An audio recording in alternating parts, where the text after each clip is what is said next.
Pukul 7, hanya tinggal 15 menit lagi. Tapi aku sama sekali belum bersiap. Aku masih dengan kaos oblong dan celana boxerku. Masih berbaring di sofa di depan televisi, memainkan remote, memindah-mindahkan channel TV. Sementara pikiranku tidak ada di sana.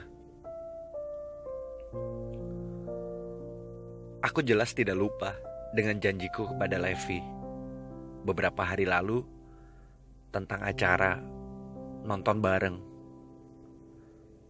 atau bisa dibilang kencan kami malam ini. Tapi masalahnya, mendadak saja aku seperti disadarkan.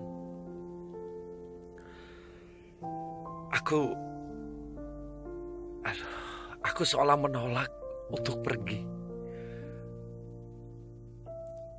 Mengutuki diriku sendiri. Kenapa mau-maunya membuat janji dengan seorang laki-laki untuk berkencan di malam minggu?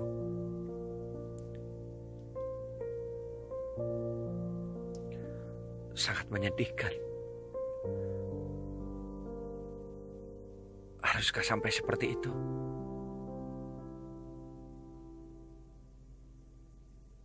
Haruskah sampai benar-benar aku keluar malam minggu dengan cowok? Walau secara sadar aku tahu kalau Levi bukan cowok biasa. Dia orang yang sudah aku akui sendiri sebagai pacarku. Ini agak gila. Tapi kenapa aku baru menyadarinya? Lalu yang kemarin-kemarin itu di kampus, apa yang sudah aku lakukan?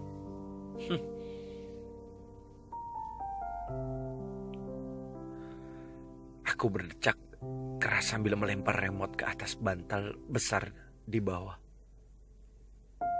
Aku kemudian mengambil bantal yang menyangga kepalaku dan menutupkannya ke wajahku. Tuhan, aku bingung di antara ingin dan tak ingin.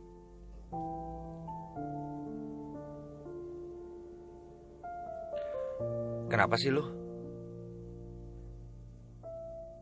Sebuah bantal terasa terlempar lagi ke wajahku.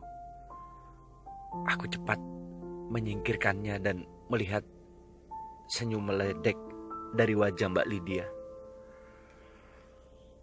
Mbak Lydia adalah kakak sepupuku yang tinggal bersamaku di Bandung. Orang tua dan 2 adik perempuanku memang tinggal di Jakarta. Lalu karena kebetulan Mbak Lydia juga mendapat pekerjaan di Bandung, akhirnya kami disuruh tinggal bersama di sebuah rumah yang dulu pernah dibeli oleh orang tuaku. Ibuku bilang tidak bisa mempercayaiku kalau aku tinggal sendiri. Padahal waktu itu usiaku menginjak 20 tahun. Dan aku juga seorang laki-laki. Tapi bagi ibuku, aku adalah manusia yang paling ceroboh sedunia dan selalu membuatnya khawatir. Kalau menurutku, ibu paling terlalu sayang pada putra satu-satunya yang super tampan ini. Apa sih, Mbak? Gerutuku sambil membetulkan posisiku dan duduk di sana. Aku prihatin deh. Kamu itu ribet sendiri dari tadi, kata Mbak Lydia sambil tersenyum lucu. Dia mengambil remote yang tadi aku lempar ke atas bantal besar di bawah, lalu mulai memindah-mindahkan channel TV juga. Mbak,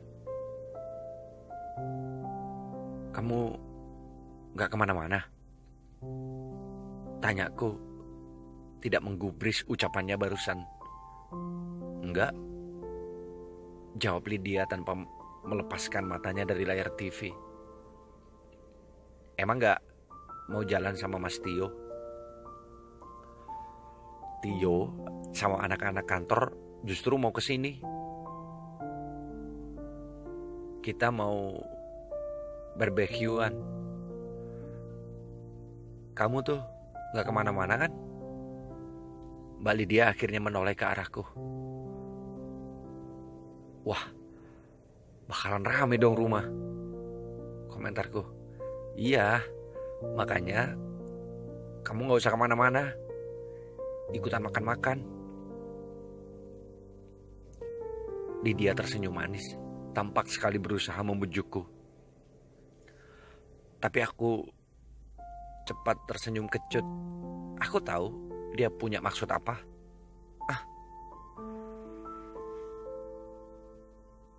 Mbak sih gak pengen aku pergi biar bisa disuruh-suruh. Senyum Mbak Lydia jadi terlihat lebih malu. Tapi kan kita senang-senang bareng. Aku menghela nafas dan terpaku begitu melihat jarum panjang jam dinding yang terpasang di tembok atas di belakang televisi. Sudah menunjukkan angka 6. Jam 7:30. Aku sudah telat setengah jam dari waktu yang dijanjikan untuk keluar bareng Levi. Dadaku berdebar kencang. Aku semakin tak karuan. Apa aku lebih baik benar-benar tidak pergi dan menjebak diriku bersama teman-teman kantor Mbak Lydia?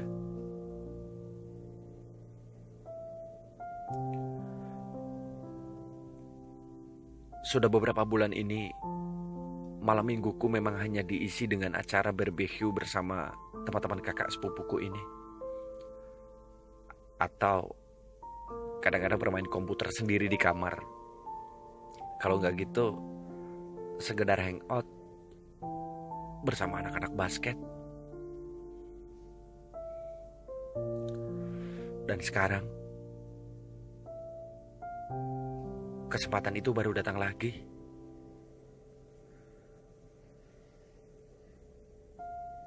Walau bersama Levi. Astaga, kenapa aku jadi rumit begini? Padahal seminggu yang lalu aku sendiri yang mau. Aku sendiri yang sudah menyerahkan diri untuk mencoba menjalin hubungan dengan seorang cowok. Aku pun berdiri dari dudukku dan melempar bantal ke atas sofa. Mbak Lydia memandangku bingung.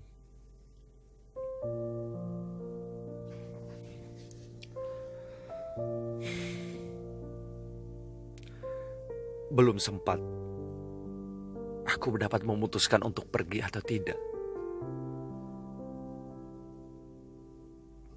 Tiba-tiba pintu rumah ada yang mengetuk. Dan itu adalah Levi.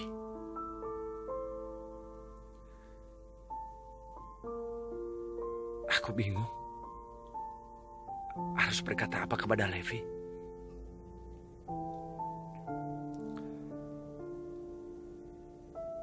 Maaf Alex, kamu lagi sibuk kah?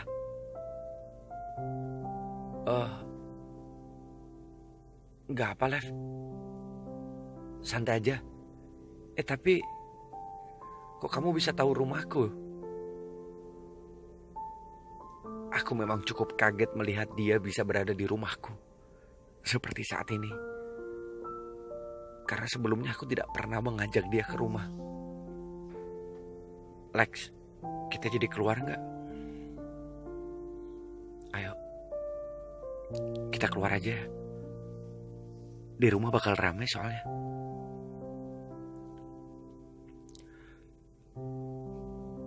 Malam itu, aku bersama Levi akhirnya keluar.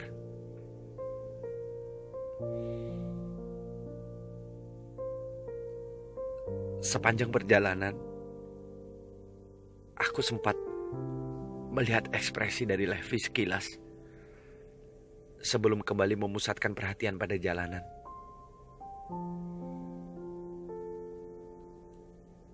Lev,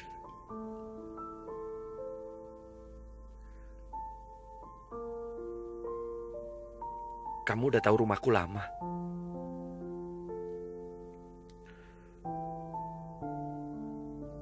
Maaf Lex, jujur, aku pernah ngikutin kamu pulang. Tapi cuma sekali kok.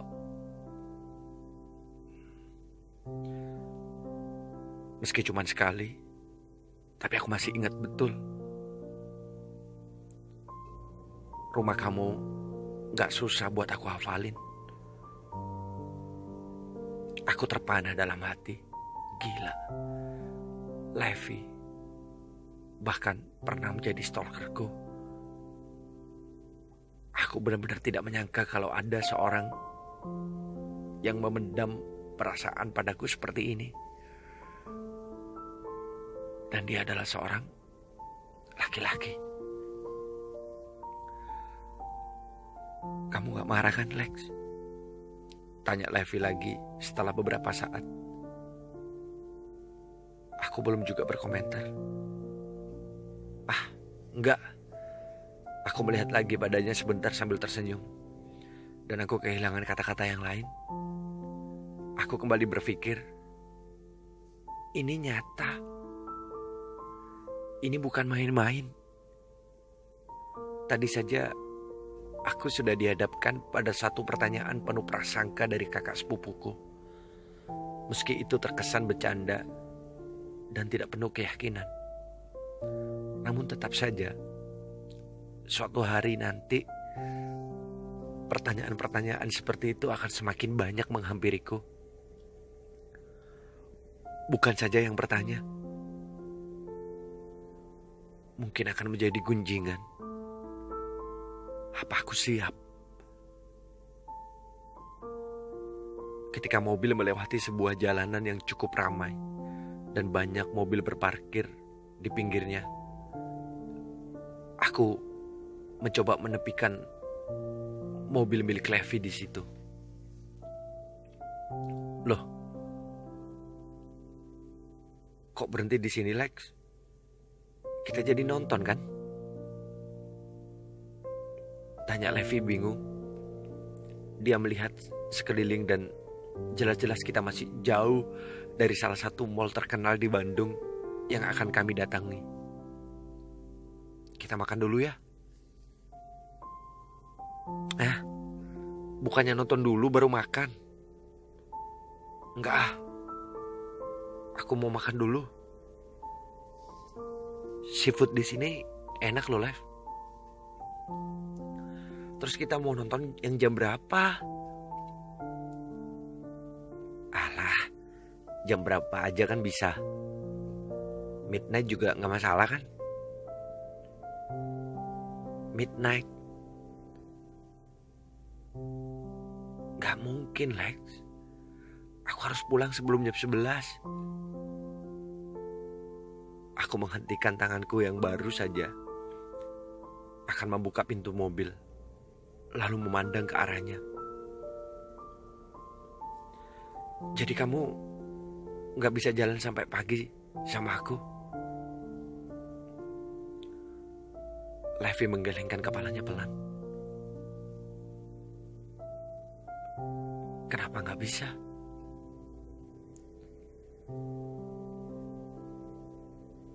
Aku gak bisa. Aku memang gak bisa. Kalau kamu gak bisa jalan sampai pagi sama aku? Kenapa kamu bisa dengan gampangnya nyatain perasaan ke aku? Kenapa kamu bisa dengan mudahnya bilang kalau kamu suka sama aku?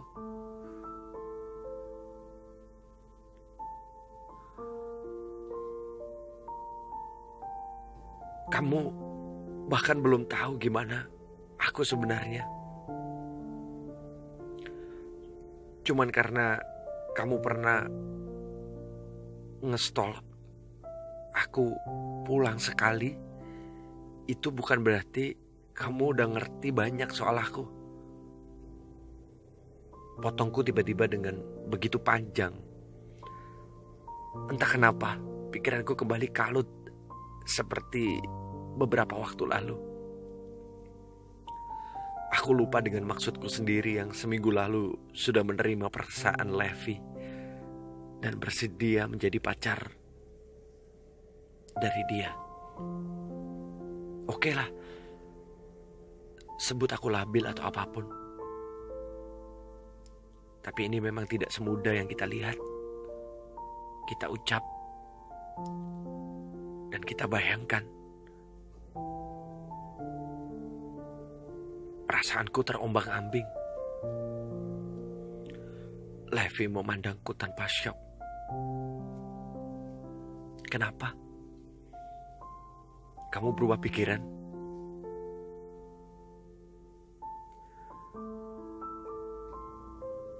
Aku gak sebaik yang kamu pikir, begitu kan? Aku gak sama seperti cowok-cowok lain yang pernah jalan sama kamu, yang bisa ngertiin pikiran dan perasaan kamu.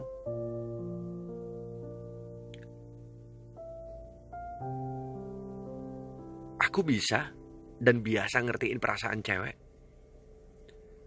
Dan bagiku, sekarang ini kamu rewel dan gak bisa aku tolerir. Laki-laki gak seharusnya ribet kayak kamu. Mulutku seperti meracau, mengeluarkan unek-unek dalam benakku dengan sendirinya. Ini adalah kalimat demi kalimat yang tak seharusnya aku ucapkan dengan frontal pada Levi, yang tidak lain adalah pacarku sendiri.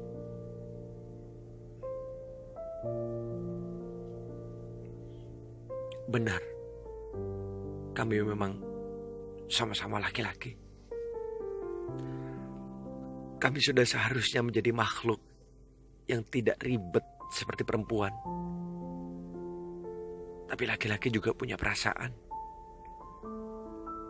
Dan sedetik kemudian, aku baru tersadar kalau aku mungkin sudah menyinggung perasaan Levi. Oke, maaf. Maaf kalau gitu. Udah kita makan aja dulu lah, kata Levi. Akhirnya dengan suara yang agak pelan, dia mengalah. Dia pasti masih syok. Jujur aku menjadi tidak enak. Tapi aku gengsi untuk menarik lagi semua kata-kataku. Aku gak ngerti deh. Cetusku lagi. Levi berhenti untuk membuka pintu setelah melepas sabuk pengamannya. Apa? Kenapa kamu bisa suka sama aku sih? Lex, aku juga gak ngerti. Hah? Kenapa kamu mau pacaran sama aku?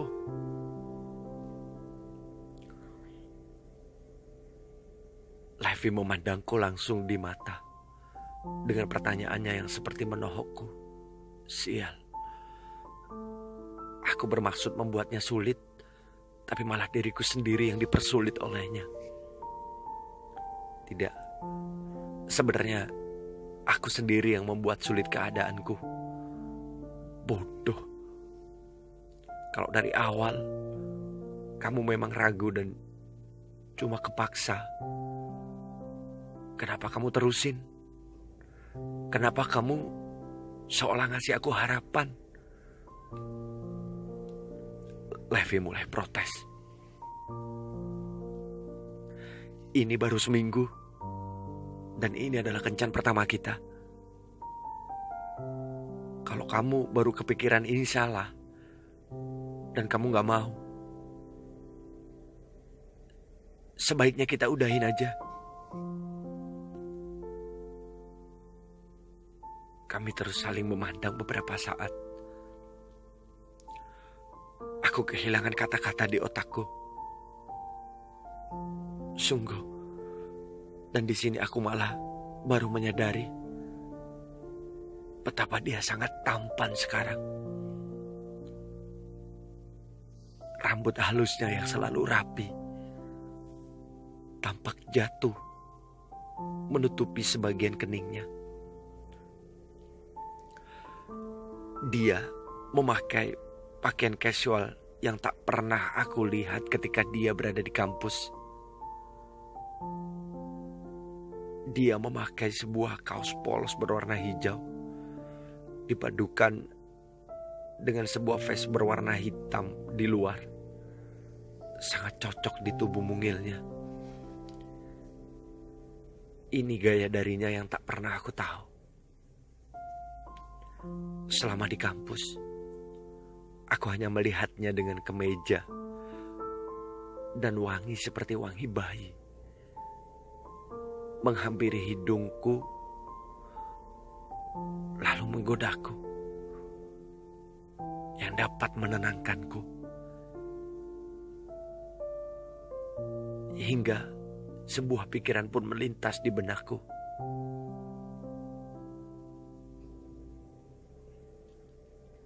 Kamu jangan ngomong sembarangan, gumamku sambil lebih dulu mengalihkan pandanganku dari wajah manisnya. Aku gak ngomong sembarangan.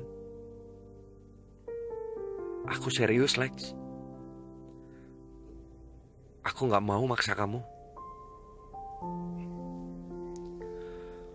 Aku tersadar, ini sepertinya pertama kali aku mendengar dia dengan begitu emosionalnya. Bahkan dia sempat memanggilku dengan panggilan eluh gue. Sejak seminggu lalu, setauku, dia sudah mengganti panggilan denganku menjadi kamu aku. Meski aku sendiri tetap dengan panggilan yang biasa. Dan entah kenapa, sekarang ngedengerin dia berkata seperti itu malah membuatku jadi tidak nyaman. Apa itu artinya aku sudah tak spesial lagi baginya?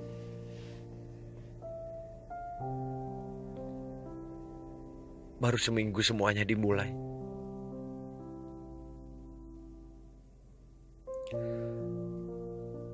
Lev, kamu gak pernah maksa aku.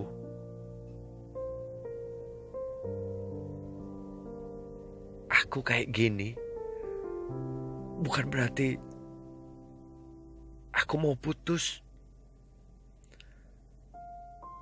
Aku cuman masih ngerasa bingung. Aku gak pernah pacaran sama laki-laki.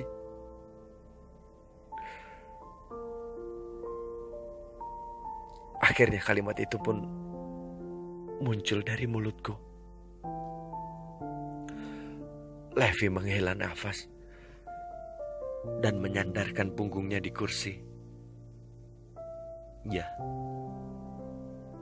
aku tahu kamu belum pernah. Udahlah, potongku sambil menjambak rambutku dan sedikit membenturkan kepalaku di sandaran kursi. Aku menyimpan lengan di atas mataku. Kepalaku mendadak pusing.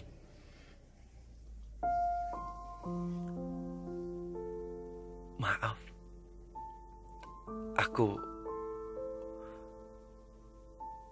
Levi, kembali mencoba meminta maaf. Suaranya sudah berbeda dengan sebelumnya yang seperti sedang mempertahankan diri. Kali ini aku mendengar suara Leviku. Leviku? Sejak kapan aku sudah begitu posesif padanya? Udahlah, gak usah minta maaf terus. Sentakku lagi sambil kembali memandangnya agak tajam. Terus kamu mau gimana? Kamu mau aku gimana? Aku mau kamu gak ngomong sembarangan lagi. Aku gak pernah kepaksa. Oke?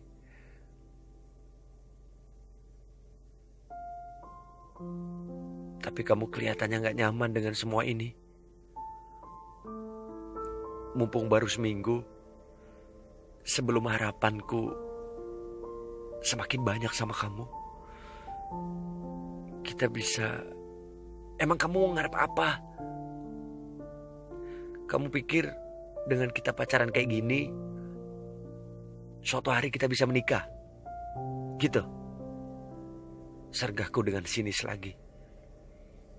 Levi menarik nafas, lalu mengusap wajahnya, berusaha menenangkan diri. Dia mungkin tidak mau terpancing dengan emosiku yang tidak jelas. Tapi tiba-tiba dia tertawa pelan sambil menutupi bibirnya. Perlahan aku jadi memudarkan wajah masamku juga. Kenapa kamu ngetawain aku? Sumpah ya Lex, kenapa aku harus suka sama cowok seperti kamu? Asal kamu tahu,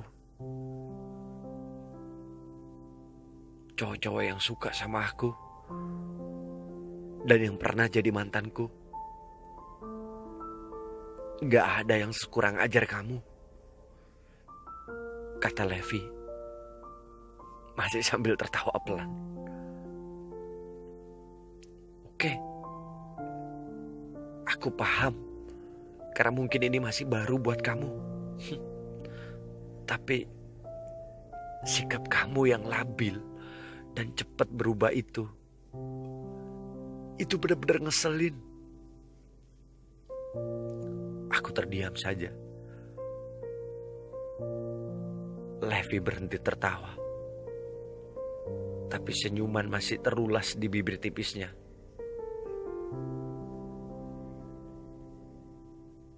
Kamu bilang mau, tapi kamu bertingkah seperti kamu gak mau. Iya, karena kamu bilang kamu gak mau putus. Aku mau nyoba ngertiin kelakuan aneh kamu ini. Aku straight, sautku akhirnya dengan nada datar.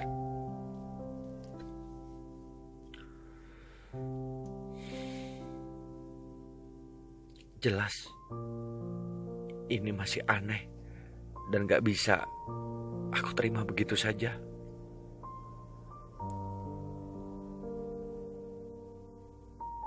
Dulu aku juga straight, dan sekarang kamu tahu sendiri.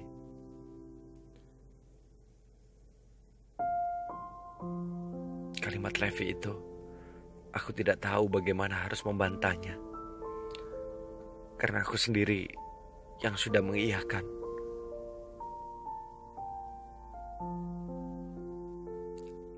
Levi tiba-tiba bergerak mendekat ke arahku. Setelah sebelumnya menyentuh sedikit rambutku. Aku cepat mengantisipasi dengan melihat padanya dan agak memundurkan wajahku. Dia pasti mencoba mencuri-curi kesempatan untuk menciumku lagi seperti waktu itu. Kami memang berada di dalam mobilnya yang tak akan terlihat orang lain dari luar. Tapi rasanya tidak boleh. Aku yang tanpa sadar justru terbawa suasana dan memejamkan mata. Mendapatkan cubitan yang tak aku duga di pahaku. Aku membuka mata dan melihat wajah puas Levi. Ngapain sih kamu? Sakit, protesku sambil mengusap-usap pahaku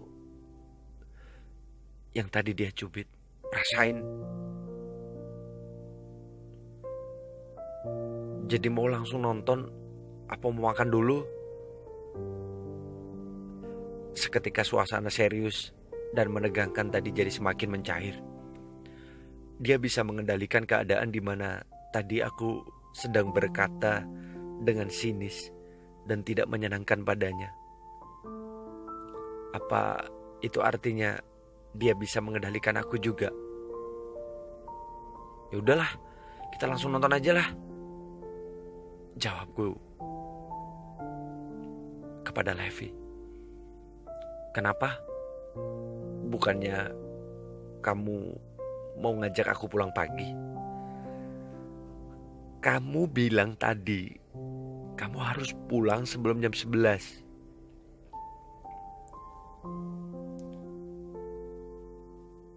Aku pikir kamu gak mau ngerti. Aku menatapnya sebelum menyalakan mesin mobil. Dia sudah berusaha mencoba mengerti tentang aku yang labil seperti ini. Kenapa aku tidak mau mengerti tentang dirinya? Meskipun dia laki-laki sepertiku.